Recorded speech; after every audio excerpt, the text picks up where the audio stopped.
Oke, jadi kali ini gue akan bikin video yang sedikit berbeda. Ya, di sini gue akan analisa ya posisi yang gue punya pribadi ya, yaitu Bank BCA. Dan kita akan lihat comparable analisisnya antara BCA, ya kan? Kita lihat juga Mandiri dan juga ntar kita lihat BRI. Kenapa gue pengen bikin video seperti ini? Karena gue percaya ya konsep dimana kalau gue mau kalian semua itu ngerti, ya, lebih baik untuk gue tunjukin cara framework berpikirnya gitu. Gue nggak pengen cuman ngasih ikan, cuman gue pengen kalian ngelihat gimana caranya gue mancing gitu. Jadi nonton dulu nih, caranya mancing itu gimana. Gue lebih baik ngajarin kalian mancing ya, dibanding gue kasih ikan, lu bisa makan sekarang, tapi ntar lu nggak bisa makan lagi gitu. Fungsinya juga ketika lu bisa belajar untuk menganalisa sebuah bisnis, kedepannya ketika lu punya bisnis lu pribadi, itu akan lu lebih ngerti gitu loh. Cara ngelihatnya seperti apa ya, cara menganalisa seperti apa. Dan ini pribadi juga akan gue dokumentasikan ya selama mungkin ya 10-15 tahun ke depan, gue bisa balik lagi ke video ini dan gue lihat nanti pikiran gue ya di 2026 ini terhadap suatu perusahaan A, B, atau C itu seperti apa dan akankah tesisnya terbukti di masa depan gitu kan. Dan gue selalu punya pandangan investasi yang sebenarnya lumayan mirip dengan Warren Buffett ya. Dimana gue ketika gue build sebuah posisi, gue nggak terlalu banyak keluar masuk, gue nggak terlalu banyak overtrade, senjata gue cuma satu gitu kan. Waktu. Nah, dari waktu apa yang gue hasilkan ya itu compounding. Dan menurut gue compounding sendiri itu adalah hal terbaik yang pernah ada di dunia. Ya. Jadi gue sarankan teman-teman semua, lo yang baru pertama investasi, coba untuk bikin tabel compounding gitu. Karena compounding itu bener-bener kayak keajaiban dunia ke-8 gitu kan. Ketika misal lo punya uang 100 juta, ya kan, ketika lo bisa compounding dia di 10%, dia kan jadi 110 juta ke depannya. Ketika lu bisa 10% lagi, ini dia akan gulung terus ke bawah ya. Jadi konsepnya compounding itu seperti bunga berbunga. Nah, ketika kalian bisa melakukan ini selama misalnya kita lihat 30 tahun ya. Ini uang kalian akan sekitar kalau gue nggak salah 17,5 kali ya. Jadi uang ibaratnya 100 juta rupiah, kalau lu compounding 10% selama 30 tahun ya, itu akan menghasilkan uang 1,7 miliar. Nah, gue inget pertama kali gue bikin tabel compounding seperti ini, otak gue kayak, wah gila uangnya bisa sebanyak itu gitu. Kadang kalau gue ngajarin teman-teman gue juga, oke, lu bikin tabel compounding dulu, itu akan jadi hasil yang luar biasa gitu. Itu akan bikin kalian mau investasi. Karena gue lihat banyak kesalahan orang yang bilang, oh investasi untuk orang kaya. Salah ya. Investasi itu justru mulai pas lu nggak punya duit. Ketika gue mulai investasi, gue compounding nggak 100 juta, gue compounding 2 juta rupiah. Jadi modal investasi gue itu pertama cuma 2 juta rupiah. Ya. Gue nggak punya uang 100 juta, gue nggak punya uang seperti sekarang. Tapi karena gue compounding, ya, dan gue tambahkan terus gitu. Jadi saran gue untuk teman-teman yang baru mau mulai investasi, ya mulai gitu. Dengan uang yang kalian punya, mau 200 ribu. Jangan ibaratnya berkecil hati, ya. Saran gue gini, buat lo yang mau mulai investasi, kayak gue dulu mulai, gue nggak cerita ke teman-teman gue gitu, oh gue investasi dengan 2 juta. Lu diem-diem aja, lu compound selama 15 tahun, nanti ketika hasilnya udah besar ya baru lu tunjukin gitu. Jadi nggak perlu validasi dari siapa-siapa, mulai aja dulu, pakai apa yang lu punya. Dan dulu itu gue selalu belajar sama praktisi ya, praktisi yang gue pelajarin yaitu kalian udah tahu semua namanya Warren Buffett. Dan di sini gue kan analisa nanti ya salah satu emiten yang gue disclose di sini kayak gue punya posisi di emitennya.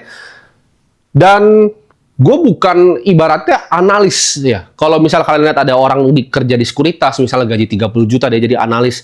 Dia itu cuma digaji untuk menganalisa sektor yang dia punya gitu. Misal dia analis perbankan, dia analisa perbankan, dia digaji gitu. Apakah dia punya sahamnya? Belum tentu gitu. Apakah dia punya posisi? Belum tentu. Cuman gue selalu percaya konsep namanya skin in the game ya. Jadi kalau orang ngomongin sesuatu, dia punya skin in the game nggak? Gitu. Dia atau cuma analisa doang. Gue paling nggak percaya gitu analis ini begini. Kebanyakan teori ya. Kalau kita langsung praktek aja dan kalian bisa lihat di sini ya. Jadi ini banyak diberitakan gitu ya. Posisi gue signifikan gitu. Dan sektor yang gue dari dulu punya ibaratnya circle of competence. Ibarat kalau kita main baseball gitu kan, titik pukulnya itu di mana? Titik pukul gue tuh gue selalu suka dengan perbankan ya. Gue jadi belajarin perbankan tuh kira-kira udah belasan tahun ya.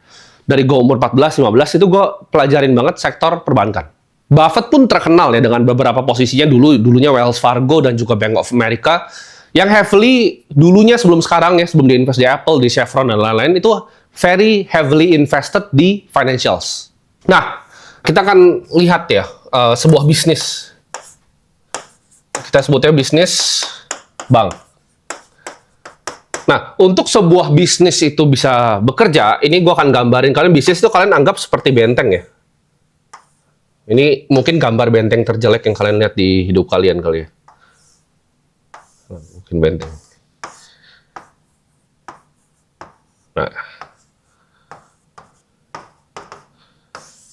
Nah, anggap bisnis itu seperti benteng. Ketika lu punya benteng, ya kan, banyak orang yang akan mau serang benteng lu. Jadi dibutuhkan konsep namanya economic mode. Ya. Jadi kalau di benteng itu biasanya ada parit nih kayak gini, oke? Terus ini ada jembatannya di sini, ini ada pintunya kan. Nah, gini. Benteng itu biasa gini, dan pintunya ini Pak, ini bisa ditarik-tarik nih, bisa ditarik ke atas jadi orang nggak bisa masuk. Nah, ini ada paritnya semua. Nah, parit ini namanya apa? Ini namanya mode, ya. Atau di bisnis kita sebutnya economic mode. Ketika lu punya parit yang membentang luas, itu akan makin sulit untuk bikin orang nyerang bisnis lu. Lu pengen bikin restoran, ya. Economic mode lu apa? Oh, mungkin chef lu jago masak. Tapi orang bisa ngambil chef lu, gitu. Jadi apakah itu economic mode yang kuat? Belum tentu. Nah, kita akan bedah nanti bisnis bank dari konsep ini, gitu. Ya, kita sebut dengan economic mode.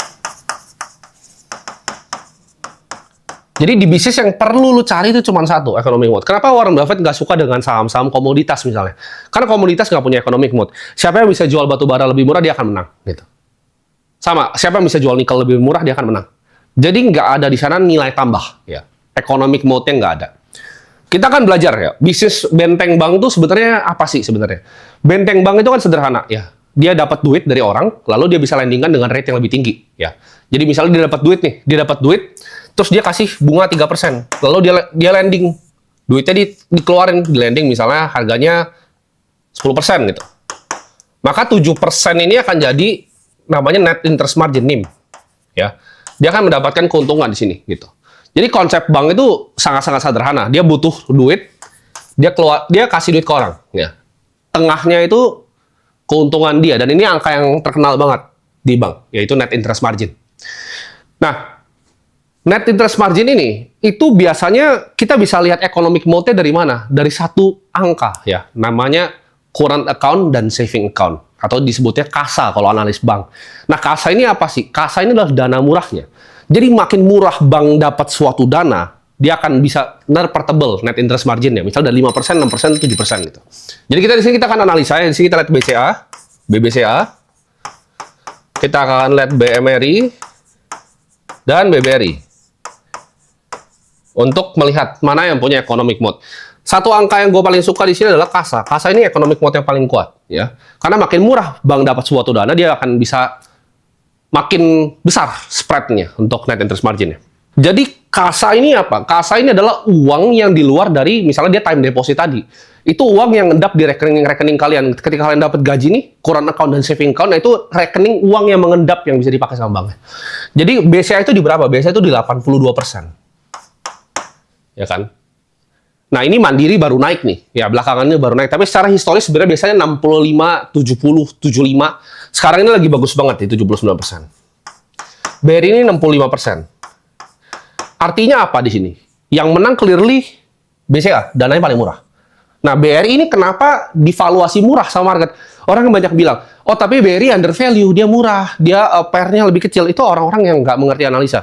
Kenapa BCA di value lebih mahal dibanding bank-bank lain? Karena tak ini, dia punya kasa yang 82%. Dan 82% nanti gue akan tunjukin di model gue, kita akan forecast, dia ini akan naik gitu. Dia nggak akan turun, tapi dia akan naik. Kenapa? Karena BCA punya internet banking, semua orang pakai gitu. Di sini ada switching cost gitu. Untuk orang susah gantinya. Mandiri ini naik karena dia internet bankingnya juga lagi gencar ya, live-in. Ya. Kalau kalian tanya ke orang-orang, pakainya paling banyak mana? Misalnya My BCA ya kan, klik BCA, pakai live-in atau pakai Brimo ya, kalian udah tahu jawabannya yang paling banyak dipakai yang mana gitu. Nah, BRI ini 65% artinya apa? 35% dari BRI itu dananya bukan dana murah. Ya, dana murah itu dana yang di rekening kalian. Sedangkan kalau dananya mahal ibaratnya itu dana yang dia pakai namanya time deposit, deposito. Dia harus bayar ke orang 35% di sini. Nah. Ya ini simple ya, gue bikin coba kayak anak SD dengan bahasa yang paling sederhana. Jadi kalau kita lihat sekilas seperti ini ya, ini mungkin kelihatan kecil ya, tapi kalau kita ngomongin kayak 130 sampai 150 basis point BPS. Ketika bank itu punya aset misalnya 1.500 triliun, ini perbedaannya, itu net profit bisa beda, kalian tahu nggak seberapa? Belasan triliun. Belasan T. Jadi bedanya 130 sampai 150 basis points di aset 1.500 triliun. Itu belasan T keuntungan. Ini yang bikin memang waktu itu BCA itu bukannya net profitnya paling besar. Ya. Kita semua tahu waktu itu BRI, sekarang Mandiri. Tapi kedepannya BCA akan paling besar. Kenapa? Karena dia bisa punya dana yang paling murah. Ya, kuncinya bank ini di kasa.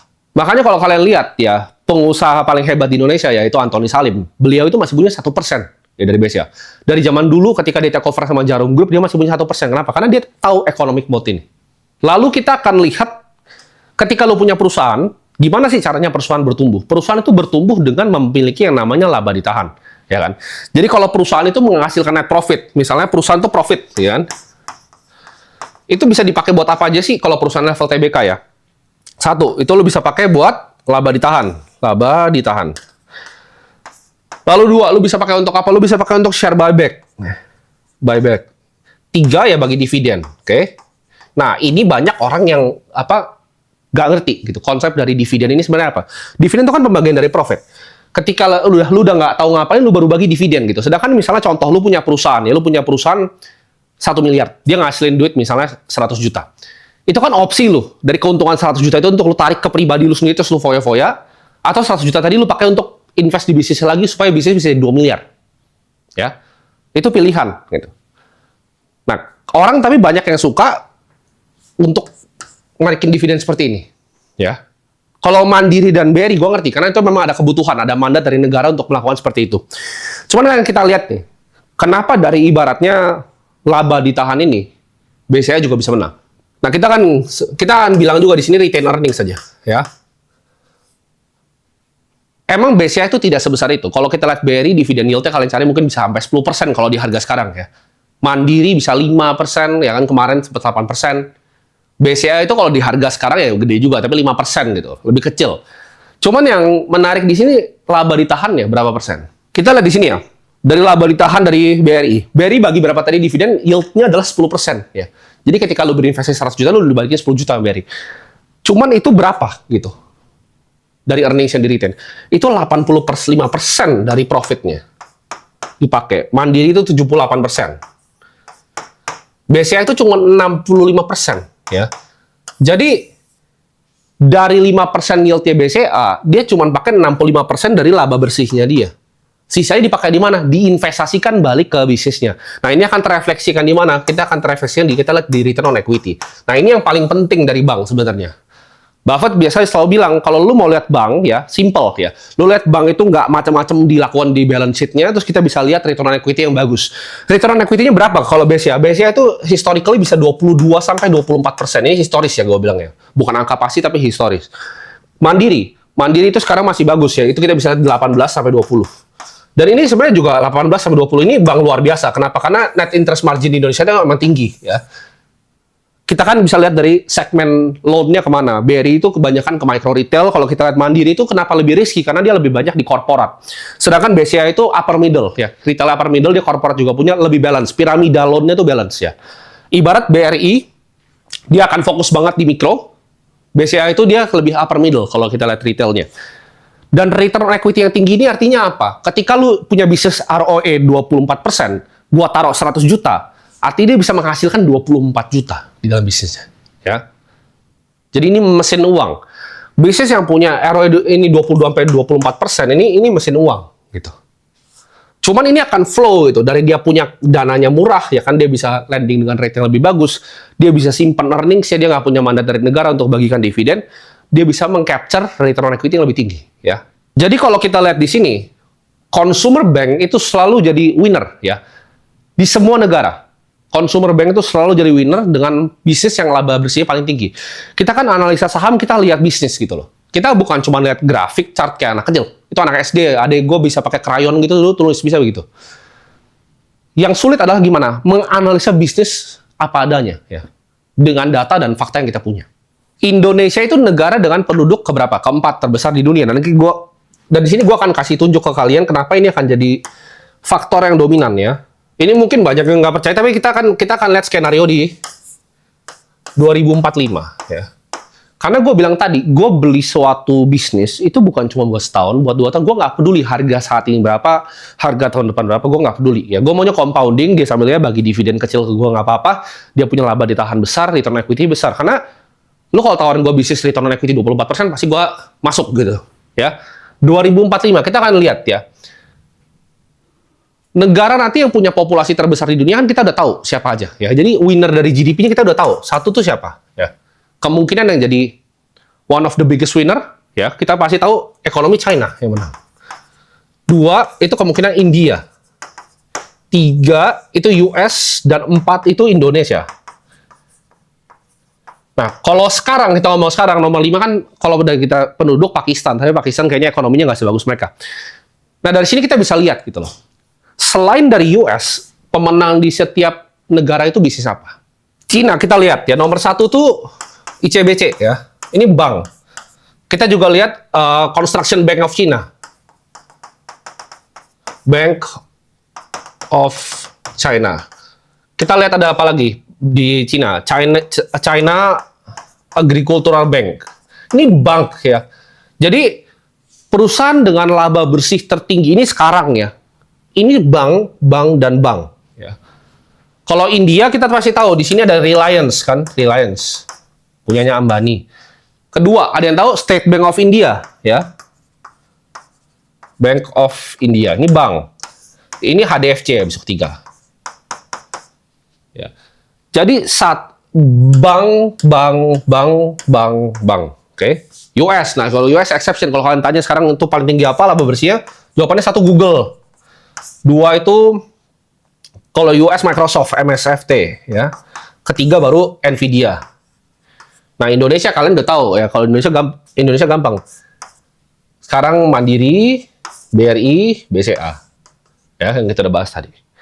Oke, kita hitung banknya berapa. 1, 2, 3, 4, 5, 6, 7, 8. Jadi dari 4 negara dengan populasi terbesar di dunia, populasi besar, ini banknya sebanyak ini. Jadi bisnis yang menang tuh, ya kalian bisa lihat sendiri. Kecuali US ya, karena dia kan ada AI, ada teknologi, ada Google, Microsoft, sama Nvidia. Cuman di luar 3 ini ya, practically the winner is bank. Jadi kalau kalian mau ibaratnya proxy of Indonesian economy, ketika 2045 kita GDP keempat, lu harus belinya bank. Gitu. Even kalau lu lihat Pakistan sekarang, nomor 1 kalau gua nggak salah oil and gas, yang kedua itu United Bank, bank juga itu Pakistan. Nah sekarang kita udah lihat ya, kita tadi udah lihat apa namanya, ibaratnya competitive advantage kan gue udah jelasin tadi ya, competitive advantage di sini. Ini adalah economic mode-nya, jadi nggak perlu banyak-banyak gitu angkanya. Cuman nggak sesimpel lu ngomong kayak price to book 1 juga, itu ngawur juga gitu loh. Karena nggak begitu.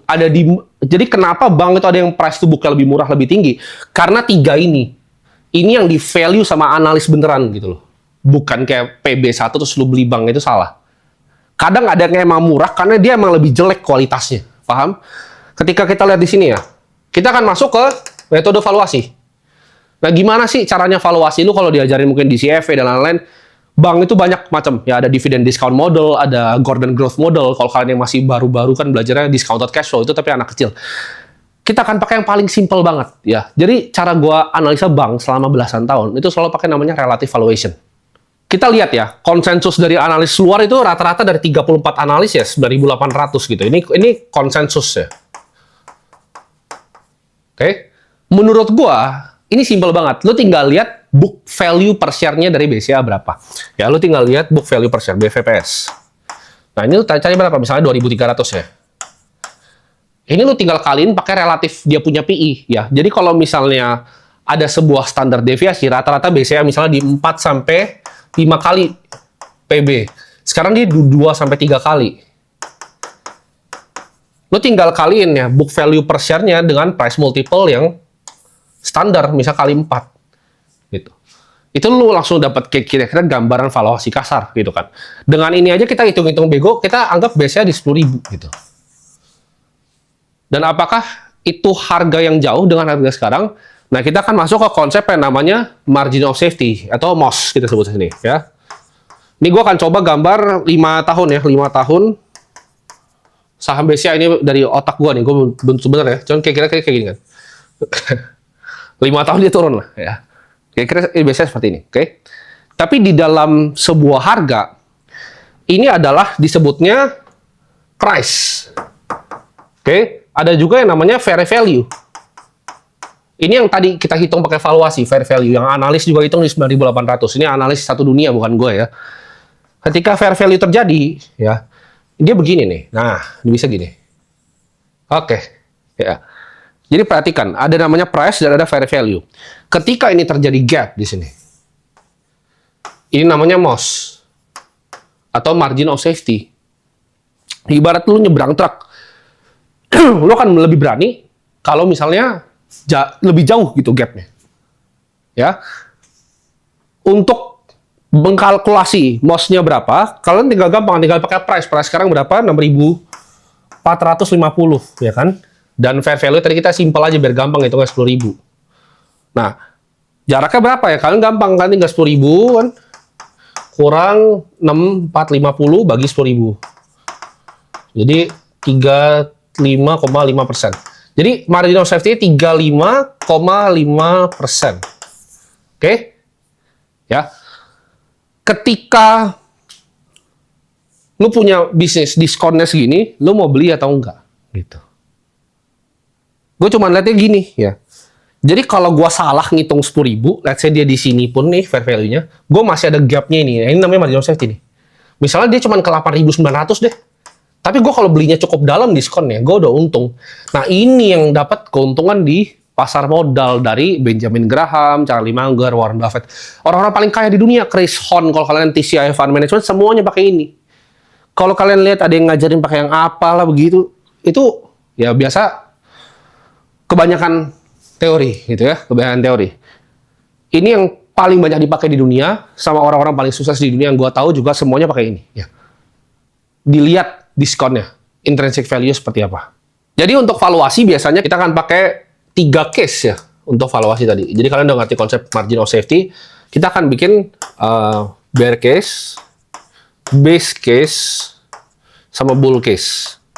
Ya, jadi karena investasi itu cuma game semua probabilitas. Bear case-nya itu berapa? Bear case-nya dia nggak pernah naik, dia dari 8.000. Ya, itu bear case-nya. Base case-nya berapa tadi? 10.000. Ya, anggap bull case-nya 12.000. Oke. Jadi kita lihat probabilitasnya berapa. Oh, bear case kemungkinan mungkin 25%. Karena misalnya mungkin orang nggak percaya, investor asing nggak percaya dengan kondisi ekonomi domestik kita. Tapi kita bisa lihat di sini, base case-nya kemungkinan besar terjadi gitu. 50%, 25%. Nah, jadi kalian tinggal sizing posisi kalian sesuai dengan kepercayaan kalian masing-masing. Apakah bear case yang terjadi, base case atau bull case. Jadi cara valuasi gitu, nggak bisa cuma lu patok satu harga kira-kira segini.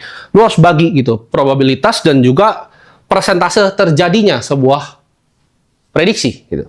Jadi ketika lu jadi seorang investor itu sangat haram untuk lu nyalain orang lain gitu. Karena lu tadi bilang orang Indonesia kan banyak punya pikiran ya, saham itu adalah judi ya kan, saham itu adalah financial market, kita ngomongnya financial market itu judi. Cuman kalau lu kirim video ini mereka belum tentu ngerti gitu ya. Ini bukan game sederhana yang gampang. Investing adalah infinite game. Dan kemungkinan ketika lu mulai di awal lu pasti rugi. Kenapa? Karena lawan lu adalah orang-orang kayak gua, gitu. Lu jangan kira lu di financial market tuh lawan lu adalah temen sekolah lu, enggak. Lu berdua main itu kayak main sama-sama bego. Ibaratnya financial market tuh lu main pingpong, tapi lu nggak bisa lihat lawannya siapa. Kalau lu lebih bodoh dibanding rata-rata konsensus, lu akan selalu rugi, ya. Jadi financial market tuh seperti itu konsepnya.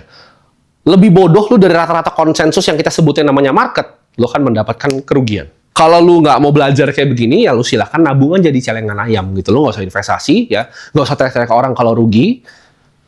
Lu harus bisa punya pemikiran yang independen. Lu harus lihat diri lu. Dan ini bukan game yang lu harus main kok, gitu. Kalau lu nggak pengen berinvestasi, lu nggak pengen mengerti sebuah bisnis, ya silahkan. Nggak ada yang maksa lu, gitu. Cuman ini gue akan ngajarin gimana caranya framework gue bisa melihat sebuah bisnis ya. Jadi kalau di ini ada manajemen dari BCA yang nonton ini atau karyawan BCA, silahkan kirim ke atasan kalian. Saran gue adalah yaitu keep competitive advantage kalian ya. Jangan sampai kesalip, karena kalau kita lihat dari segi internet banking sekarang ada yang lagi ngejar kalian nih, yaitu Mandiri dengan Livin-nya.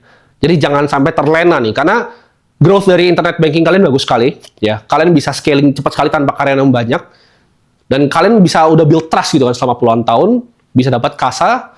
Kalau bisa kasa naikin lagi sampai 84%. Net interest margin kalian gue forecast ya di 2027. Kan lah di sini. Itu harusnya bisa di sekitar ya hampir 6% ya. Dan kasa kalian juga harusnya meningkat by 2027.